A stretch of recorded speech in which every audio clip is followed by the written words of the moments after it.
Volodymyr Zelensky wrapped up his visit to Athens by signing a new agreement to deliver US liquefied natural gas to Ukraine through Greece.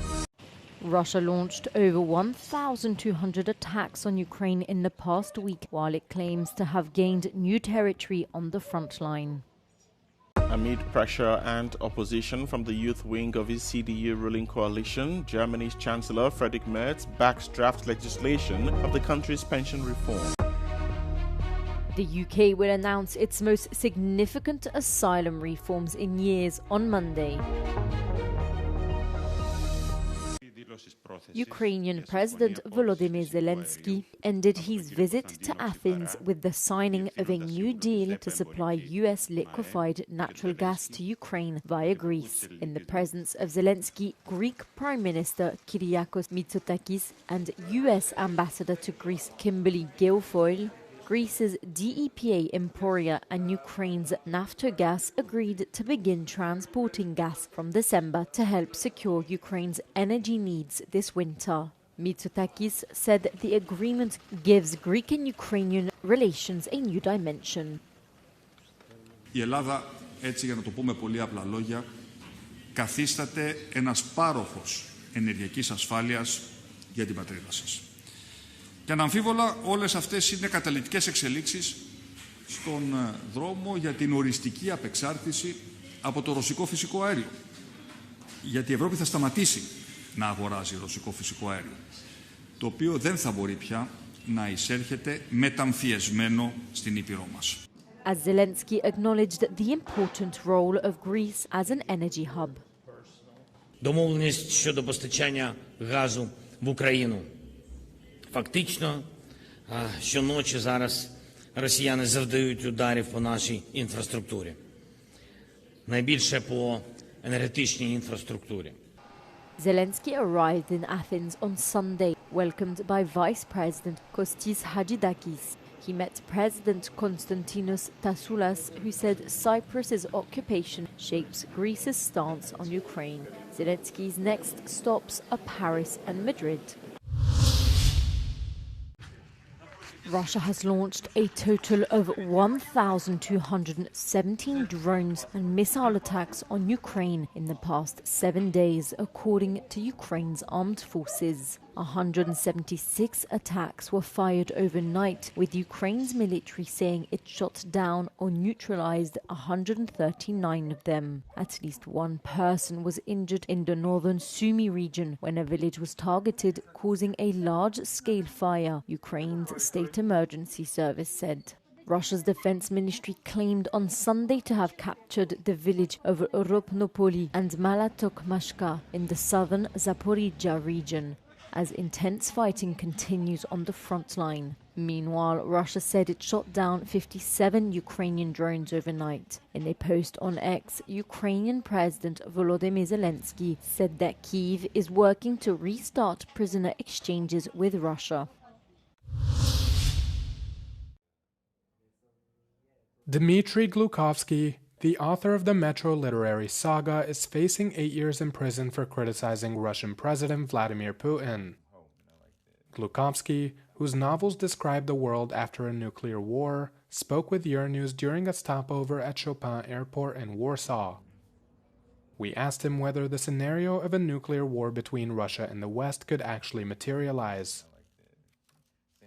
The only scenario in which Putin would be really forced to start nuclear war is the American tanks approaching Moscow. Then there's nothing to lose scenario, and then he might push the button. We then asked for his opinion on what's leading Putin to stall on ceasefire and peace talks.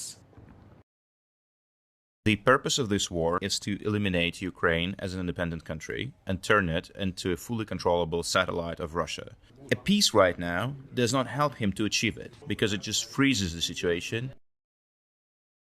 Glukovsky also detailed to us how he thinks the war will come to an end.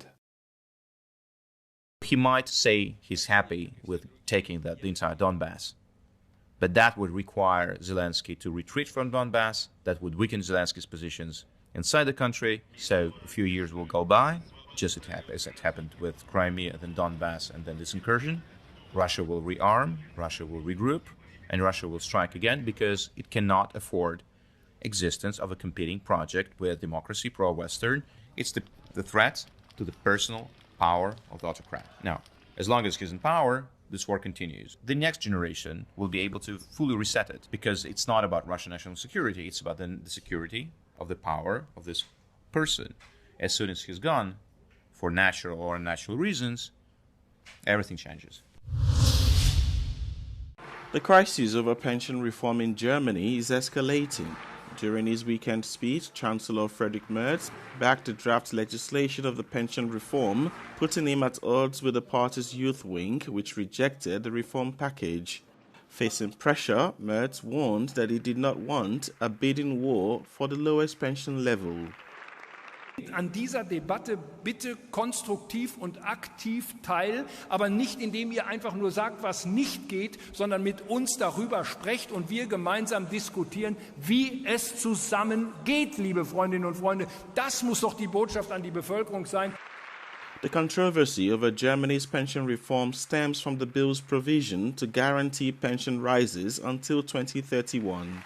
According to the draft, additional cost of 120 billion euros would be incurred between 2032 and 2040. In October, some 18 members of parliament from Merz's ruling coalition, mostly from the CDU's party's Young Union, made it clear that they would not be voting in favor of the pension package in its current form.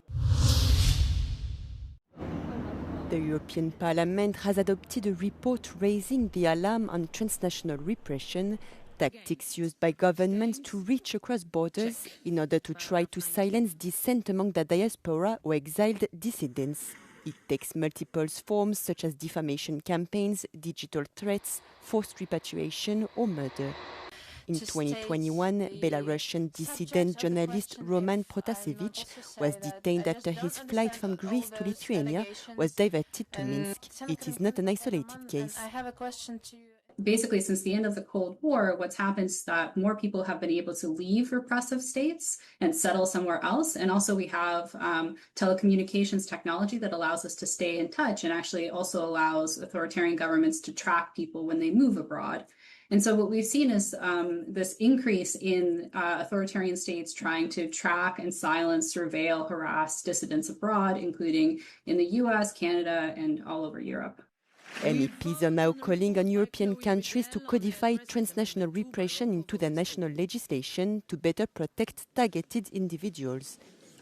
They are also asking member states to prohibit the export of spyware to countries committing transnational repression. On propose aussi de mieux lutter contre ce qu'on appelle les logiciels espions. Aujourd'hui, ces logiciels espions participent du harcèlement dans le cadre de la répression transnationale. C'est quelque chose que vous pouvez avoir sur votre téléphone, sur votre ordinateur sans même le savoir. Et aujourd'hui, vous avez par exemple beaucoup de dissidents russes qui sont espionnés via ces logiciels.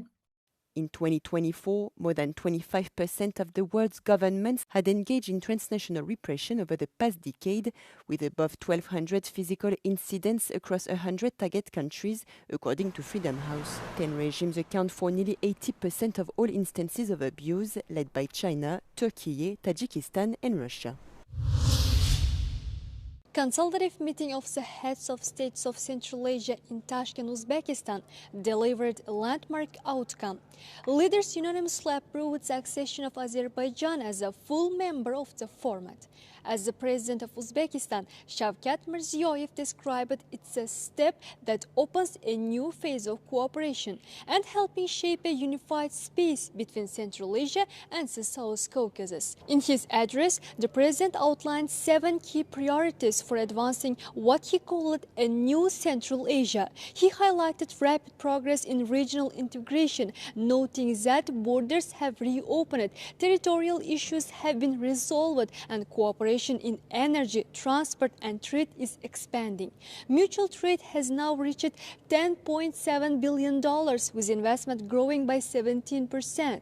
Azerbaijan's President Ilham Aliyev stressed that although his country is geographically located in the South Caucasus, intensive cooperation has led to the formation of a shared geopolitical and geoeconomic space with Central Asia. On his side, the President of Kazakhstan, Kassym-Jomart Tokayev, stressed, among others, the prospects for cooperation in the field of rare earth metal mining. On Saturday, the presidents of Central Asia and Azerbaijan had the opportunity to visit the brand new Center for Islamic Civilization in the city of Tashkent. They all emphasized the importance of strengthening cultural and civilizational ties between the countries of the region. Sarunaz Rahmankulova, Euronews, Tashkent. Home Secretary Shabana Mahmood will announce new asylum reforms on Monday, such as the UK increasing its permanent settlement waiting time from 5 to 20 years. Mahmood said the UK will welcome those fleeing war and danger, but will introduce stricter rules like other European countries. Because what I also want to do alongside the changes that I'm making on reducing those pull factors is to create more safe and legal routes for people to come here legitimately at our invitation, which we believe is the best way to bring people over from danger abroad and help them settle in this country. The British government hopes the scheme will deter people from crossing the English Channel. Over 32,000 have arrived on small boats so far in 2025. With numbers expected to exceed last year's 37,000. Unauthorized migration has long been an issue, but it has become a major political focus recently.